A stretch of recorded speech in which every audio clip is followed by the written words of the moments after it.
CU Sports Report. Take us through that last play of the game where you got the forced fumble and Shiloh picked it up for a scoop and score. What did you see, and why did people pause on the field and no one went for the ball other than the Buffs defense? Honestly, from my standpoint, I was looking to finish, of course, but I honestly thought it was a QB hit. I couldn't tell. I think my teammates felt the same way, but after looking at the replay, of course, it ended up being a strip sack. But like I said, from my standpoint, I thought I had just hit the quarterback. But also, I'm glad Charlotte was able to scoop and score when he sealed the game. So. Hey, Arden. Carlos Bryant, TSM. Just wanted to talk to you about Cherry Creek High School. It's playoff time here in Colorado. CCOD.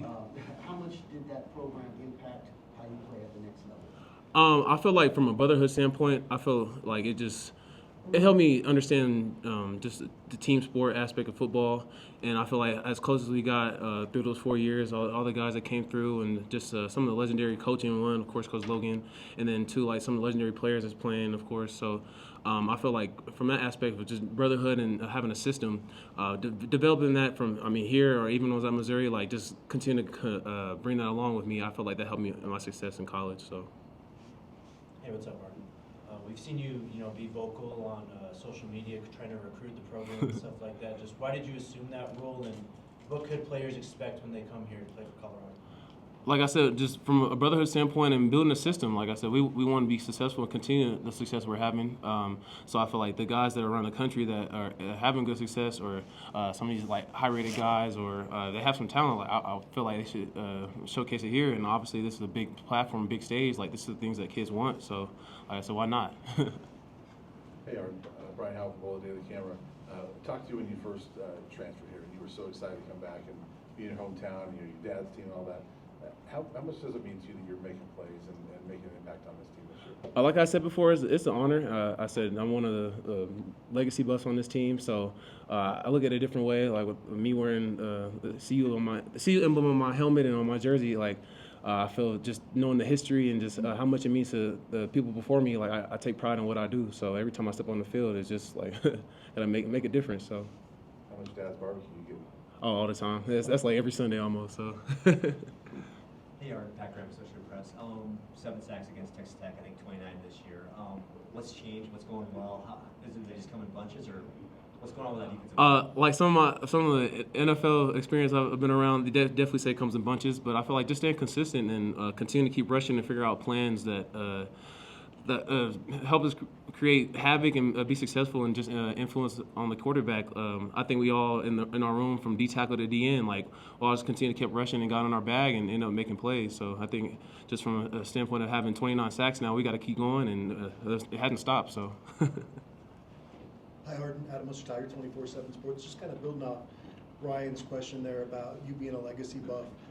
Your dad was obviously one of the H boys. I'm curious, just how many stories did you hear about he and his time at CU growing up? I've been hearing those stories since I've probably been about I'll say probably like 3, 4, like as early I can remember. So of course, all the fun times, even off the field. Like I said, seeing the brotherhood that they have, like I was saying earlier, I appreciate that aspect of just college sports and college football, because like those connections, I feel like just it went a long way. They're 30, 40 years in, and they're still friends to this day. So. But like there's so many stories, and I've heard everything you could possibly think of on the field, off the field. So. Hey, Arden, Trent Finnegan, Scobo Sports. Kind of building off Pat's question. You guys have 3 straight road games with 5 or more sacks.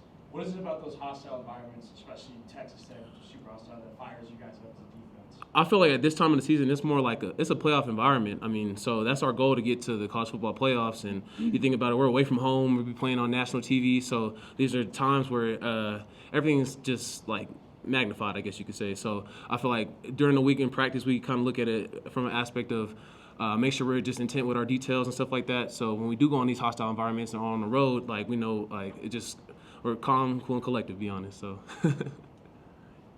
Hey, Arden, Troy Finnegan, CU Sports Report. Kind of building off that, what was it like in your room at the beginning of the season when you guys weren't getting those results? Were you guys encouraged? Did you feel like you were right there, or did you feel like you guys had a long way to go? I feel like we just continue to stay consistent. We all kept encouraging each other, just trying to figure out moves that work for each individual. Because like I said, honestly, each person in my room, no matter D tackle or DN, we all different rushers. We all have different moves, different bags, and we're different body types and stuff like that. So we just figure out what works for us, and then we get into the game, or we have a certain a scheme or system that we're like inputting during the week. I feel like we just continue to keep working on it, and like I said, we see where we got from there. So like by this time in the season, it's now like we're okay. We know we want, and we know we will need to get, and what moves need to work. So I feel like it's just been working in our favor. Hey Arden, Jack Carlo with Buffalo's Wire. Working with Coach Livingston, obviously a guy who has his roots, coaching the secondary, but how has he helped this defensive line find some success this year? In a way, I feel like how we're attacking in our system, it creates a lot of havoc in the backfield, or how we get into the quarterback. I feel like Coach Livingston lets our D-line coaches do their thing and kind of coach. So I feel like we just going with the system and playing within the framework of the defense. So. What's good, Arden? Scott Proctor, DMVR. You obviously had the strip sack late in the game. I asked Cam this on Saturday, but it seems like in the second half of the game, this defense, particularly this pass rush, becomes something different. What do you think that is late in the game, second half of the games, that kind of turns something different in this defense? To be honest, I look at it from a baseball standpoint. Some of those first few pitches or series, you kind of have to see or the top of the inning, you got to see okay, how the pitcher's pitching, or or I guess I can translate it to O-line, how he's setting, or what's the protections like and stuff like that. You got to get a feel for it, because I feel like by the time it's the second half, it's like, okay, now we got a routine going or something like that, and that's kind of how you get into those sacks, and they fall. They come in bunches, like I said earlier. So it's just got to continue to keep rushing and hitting at the mine until you get struck goals. So. Two more questions, Pat, then Brian. Hey, Arden. Coach Hilo was added to the staff late in the process. I've seen some clips of him breaking things down. What impact has he had, and how much contact do you guys have with him? He's a very smart guy. Like I said, I think we all took heed to just how he's been coaching and just motivating the guys, no matter what position it is. And I think everybody's just been listening to ear and just trying to figure out what works and how we can be successful on the field, to be honest. So I said everybody's been locked in, to be honest. That's how I look at it. Nikki, go ahead.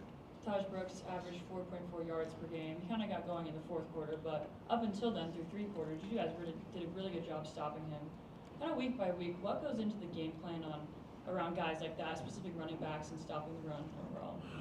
It's a red letter, honestly. We're looking at it as, he's an impact player, and he's a pretty good player, and he ended up getting the record for the school. But we also honed in on during practice to make sure we find him, and or at least who was scouting for him. But like I said, we found the guy, and I feel like we did that and translated over to the game. So for most part, we did our job. But like I said, we got to continue to keep doing that no matter who we play. So. Pat Rooney, Boulder Daily Camera. Going back to the Cherry Creek question, if you don't mind.